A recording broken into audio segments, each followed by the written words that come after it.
Dalam upaya mensukseskan pemilihan pemilu yang akan memasuki tahapan kampanye pada 28 November 2023 mendatang, Badan Kesatuan Bangsa dan Politik Bankesbangpol Palembang telah memulai dukungan partisipatif kepada KPU dan juga Bawaslu, utamanya untuk meningkatkan kepesertaan pemilih pemula.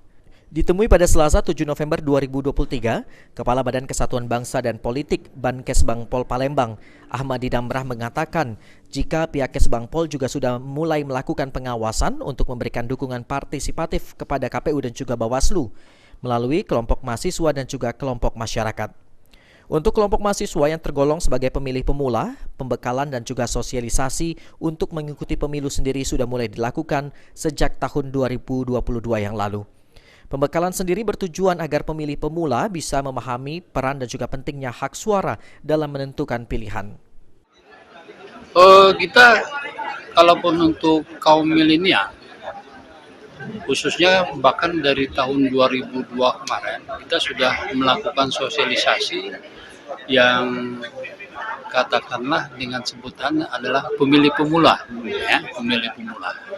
Nah, sehingga kita sudah dari awal kita arahkan, kita upayakan agar berpartisipatif, dan kalaupun untuk pemilih milenial ini kita pada prinsipnya sama dengan pemilih-pemilih yang lain, ini tidak kita lakukan perlakuan khusus untuk mereka-mereka. Itu hanya saja tadinya sudah kita bekali untuk lakukan partisipasi dalam pemilih ini yang dikala mereka masih tergolong pemilih pemula. Artinya dari tahun 2021 kemarin 2022 itu sudah ada program kita untuk sosialisasi. Dari data KPU Sumsel, dari total DPT Sumsel yang sebanyak 6.326.348 jiwa, 54,09%-nya merupakan pemilih pemula.